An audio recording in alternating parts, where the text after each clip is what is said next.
Un saluto a tutti da Gid e benvenuti sul canale. Nel video di oggi ho il piacere di presentarvi una breve carrellata dei modelli più interessanti, che ritengo più interessanti in questo periodo. Parliamo di febbraio 2024, di droni consumer a partire dagli entry level fino a portarci un po' più in alto, ma senza raggiungere ovviamente modelli super professionali.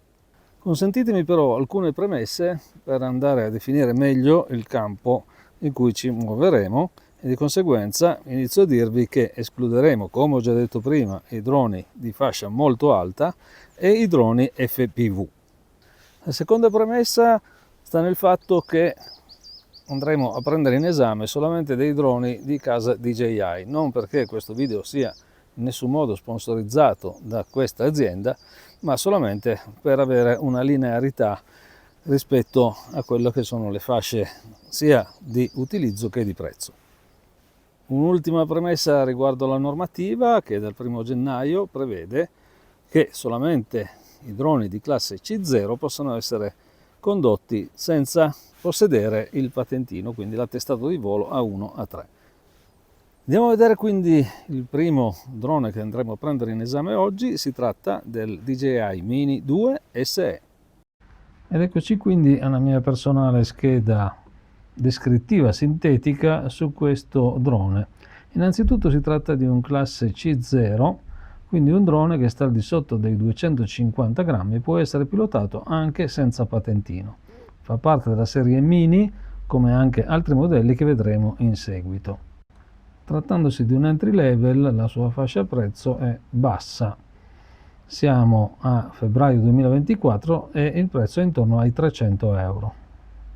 Riguardo al comparto video, cominciamo col dire che sia questo che tutti i droni che andremo a vedere in successione è dotato ovviamente di un gimbal a 3 assi che funge da stabilizzatore della nostra videocamera. Una videocamera che raggiunge la risoluzione di 2.7K, quindi una via di mezzo tra il Full HD e il 4K.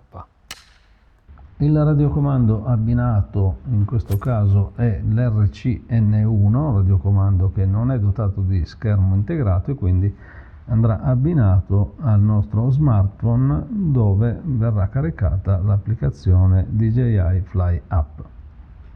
Condizioni di utilizzo: direi questo drone per le sue caratteristiche può sicuramente dare dei buoni risultati se utilizzato in belle giornate senza vento, con buona luce.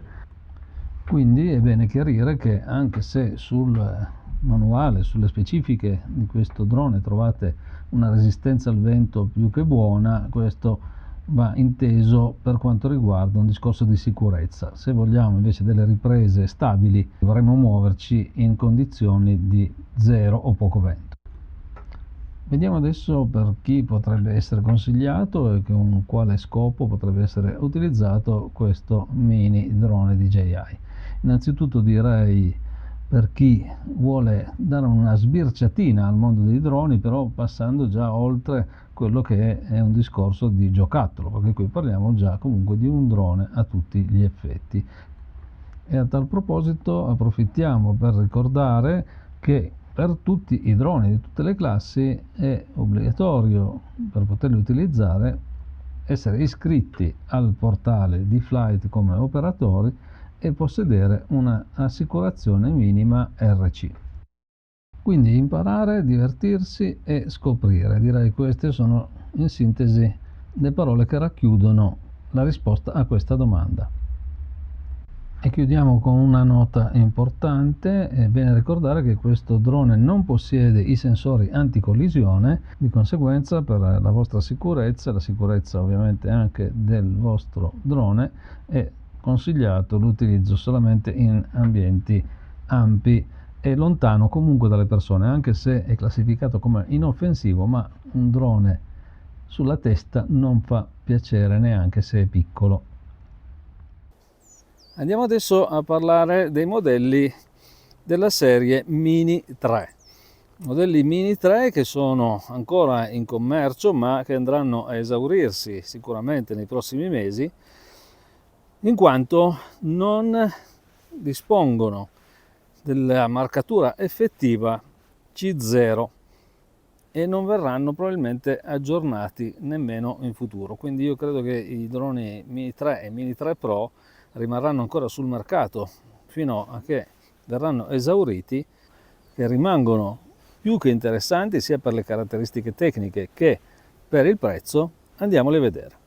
Bene, eccoci quindi alla scheda del DJI Mini 3, un drone anch'esso di classe C0, ma a differenza del Mini 2 SE non marcato ufficialmente dalla casa con l'etichetta C0.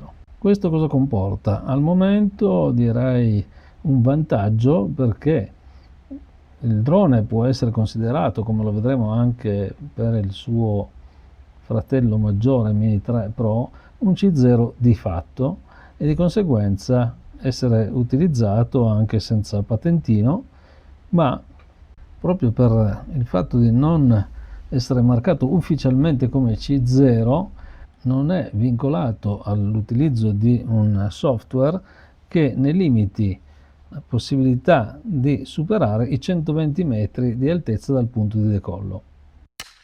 Riguardo alla fascia prezzo, si colloca su una fascia prezzo medio-bassa, siamo intorno ai 500 euro nella versione base con il radiocomando senza display, vi rivedremo dopo i radiocomandi. Riguardo alle prestazioni video, può registrare fino alla qualità 4K, ma senza poter utilizzare dei profili video piatti, quali ad esempio il D-Log M o anche solo il D-Cine-like. Sono profili professionali o semi-professionali, comunque adatti per essere trattati in post-produzione. Radiocomando. In questo caso abbiamo la possibilità di acquistare il drone con la scelta del radiocomando tra l'RC N1, che è quello che abbiamo già visto sul Mini 2 SE, ed il più moderno RC con display integrato. Molto più comodo e prestante, ma con una netta differenza di prezzo, lo vedremo dopo. Riguardo alle condizioni di utilizzo, questo drone può sostenere, direi, un vento medio, quindi con anche qualche raffica. Ovviamente non andiamo, anche in questo caso, essendo un drone molto leggero, a fidarci a portarlo ai limiti, ma soprattutto portandolo in condizioni troppo estreme, come già per il Mini 2 SE. Sì, il drone potrà volare, potrà rientrare, ma le riprese sicuramente non saranno stabili. Di conseguenza direi un vento medio, ma meno ce n'è anche in questo caso e meglio è. E quindi veniamo alla domanda: per chi e per cosa, cioè per chi è adatto questo Mini 3? Direi a una persona che vuole dei buoni risultati senza doversi impegnare troppo né nei settaggi né nella post-produzione, quindi un tutto e subito, direi, ma con un occhio di riguardo anche alla voce risparmio. E qui torniamo quindi sul discorso radiocomandi aperto prima. Considerata la fascia prezzo dove troviamo questo drone, vedrei più coerente una scelta verso il modello base, in modo da comporre un kit di buon livello in un prezzo comunque contenuto. E chiudiamo questa scheda con una nota non trascurabile, e vale a dire che questo drone purtroppo non possiede i sensori anticollisione. Considerando quindi anche questa caratteristica, che invece è presente sul modello superiore Mini 3 Pro, e valutando una differenza di prezzo non eccessiva, io mi sentirei sicuramente di consigliarvi di pensare a un Mini 3 Pro piuttosto che a questo modello, che ritengo un po' un ibrido ma non così riuscito. Bene, rimaniamo sempre sul modello Mini 3, ma andiamo a vedere le differenze con la versione Pro. Come già detto per il fratello minore, anche il Mini 3 Pro si colloca nella classe C0 di fatto. Come fascia prezzo andiamo a salire leggermente, infatti ci troviamo in una fascia prezzo media, diciamo che partiamo intorno ai 700 euro nella versione base, poi vedremo le differenze a seconda del radiocomando. Passando alla sezione video, ci troviamo sempre con una risoluzione di 4K massima, poi nelle varie soluzioni di fotogrammi al secondo che non andiamo a esaminare in questo video. Quello che invece fa la differenza con il Mini 3 standard è proprio il fatto di poter utilizzare un profilo piatto a 10 bit, in questo caso il D-Cine-like, un profilo che, come già detto, può essere in seguito rielaborato e migliorato in post produzione. D-Cine-like, quindi 10 bit, molto simile al D-Log M che troviamo sui modelli superiori. Riguardo al radiocomando, anche in questo caso ci troviamo di fronte alla scelta tra l'RC N1 senza display e il più performante RC con il display. E qui mi soffermo subito a dare il mio personale consiglio, che è quello che, se si arriva a effettuare una spesa di questo genere, una spesa media, penso che valga sicuramente la pena pensare di optare per la soluzione con il display integrato, che, anche se viene a costare 150 euro in più, ci dà la possibilità di avere un sistema molto più completo, integrato e di facile utilizzo. Non mi soffermo invece ulteriormente sulle condizioni di utilizzo, perché, come già visto sul Mini 3, anche il Mini 3 Pro si difende bene con un vento medio, senza esagerare. Andiamo a passare invece alla voce successiva, cioè per chi e cosa vedrei indicato questo modello, e direi a questo punto un hobbista avanzato, quindi che fa del suo hobby probabilmente quello principale, l'utilizzo dei droni, e qualcuno che si diletta anche ovviamente già con la elaborazione di video un po' più complessi, ma soprattutto che si intende un po' di post-produzione, quindi di fotografia e di videografia. Passando alle note conclusive, ovviamente la più importante e la più significativa è che su questo modello sono presenti i sensori anticollisione, anche se non a 360 gradi, quindi lateralmente, e nella parte superiore non abbiamo la presenza dei sensori, anche se i restanti funzionano veramente molto bene.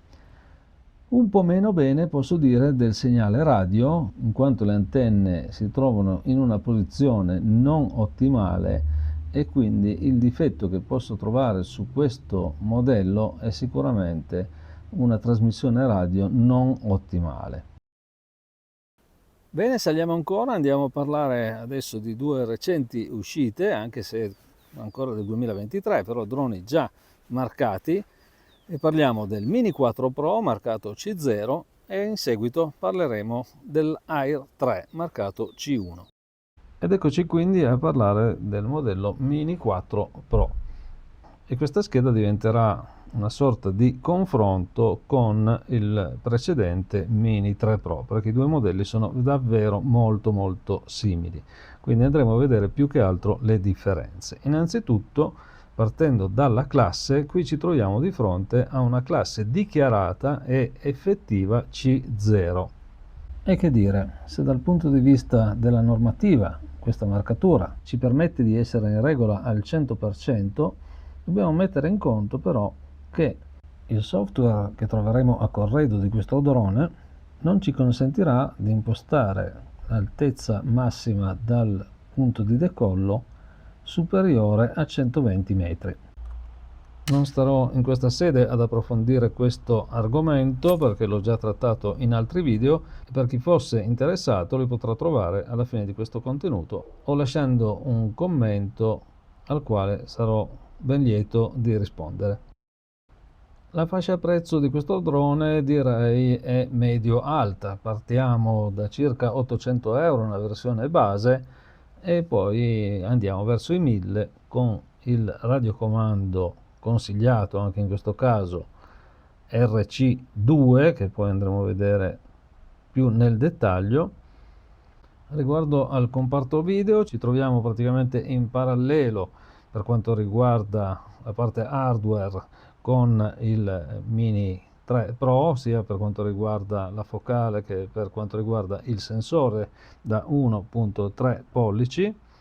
Una differenza la possiamo trovare a livello software invece, perché siamo in presenza del profilo colore D-Log-M, che si ritiene sia ancora più professionale rispetto al D-Cine-Like. Io ho provato entrambi e direi che comunque i risultati buoni si possono ottenere sia col D-Cine-Like che col D-Log-M che troviamo qui su questo Mini 4 Pro.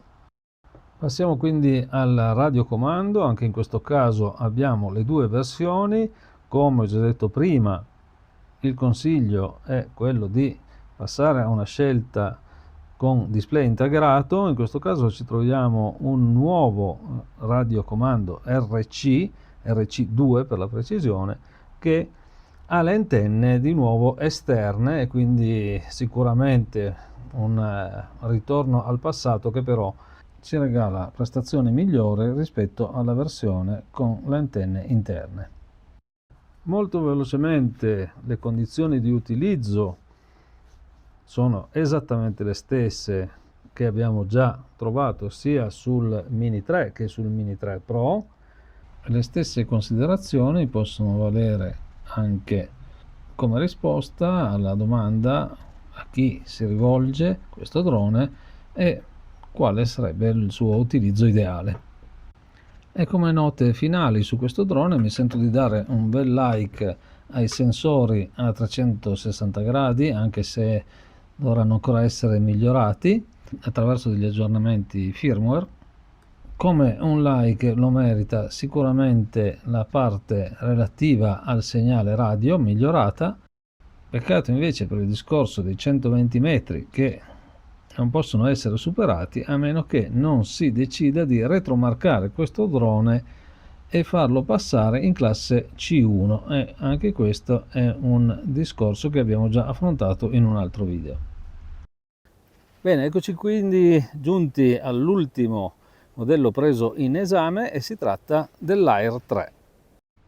Bene, andiamo quindi a chiudere la nostra carrellata parlando di questo bellissimo drone che si trova in classe C1. Di conseguenza non è un drone di libero utilizzo, ma per poterlo pilotare avremo bisogno dell'attestato di pilota A1 A3. Riguardo alla fascia prezzo, ovviamente ci troviamo su una fascia che definirei alta per questa carrellata nostra, ovviamente, perché poi se vogliamo spendere non ci sarebbe limite. Quindi qui parliamo comunque di 1500 e qualche euro per la versione completa, che è quella secondo me consigliata, anche facendo dei conti con quello che costano le batterie aggiuntive e il radiocomando. Quindi nella versione Flying More Combo lo troviamo quindi a 1550 euro circa. Siamo, come ho detto, a febbraio 2024, però avremo 3 batterie, il radiocomando e altri accessori come anche la stazione di ricarica per le batterie. Comparto video importante, di tutto rispetto, con 2 focali anziché una sola. Ovviamente, come in tutti gli altri droni, non avevamo praticamente accennato all'argomento, ma ci troviamo dotati di un gimbal a 3 assi, quindi super stabilizzato. Come dicevo, 2 focali, una da 24 mm e una da 70 mm, che praticamente ci consente di ottenere delle riprese molto più ravvicinate, entrambe con il sensore da 1.3 pollici, di cui magari faremo un accenno dopo. Il discorso riguardo al radiocomando direi l'abbiamo già sviscerato anche con i 2 modelli precedenti, Mini 3 Pro e Mini 4 Pro, e cioè andiamo decisamente a scegliere un radiocomando con display integrato. Anche in questo caso abbiamo l'RC2 con antenne esterne. Riguardo alle condizioni di utilizzo, il peso di questo drone, decisamente superiore a quello della serie Mini, farà sì che il nostro veicolo sarà molto più stabile in condizioni di vento medio e potrà affrontare anche situazioni di vento forte, pur mantenendo la stabilità delle immagini. Vediamo adesso l'identikit dell'utilizzatore ideale di questo drone, che direi dovrà essere un pilota esperto, ma non solo nella guida del velivolo, ma bensì anche nelle riprese. Quindi qualcuno che abbia ben in mente come poter utilizzare e quando utilizzare una focale piuttosto che l'altra per effettuare riprese creative, direi pro.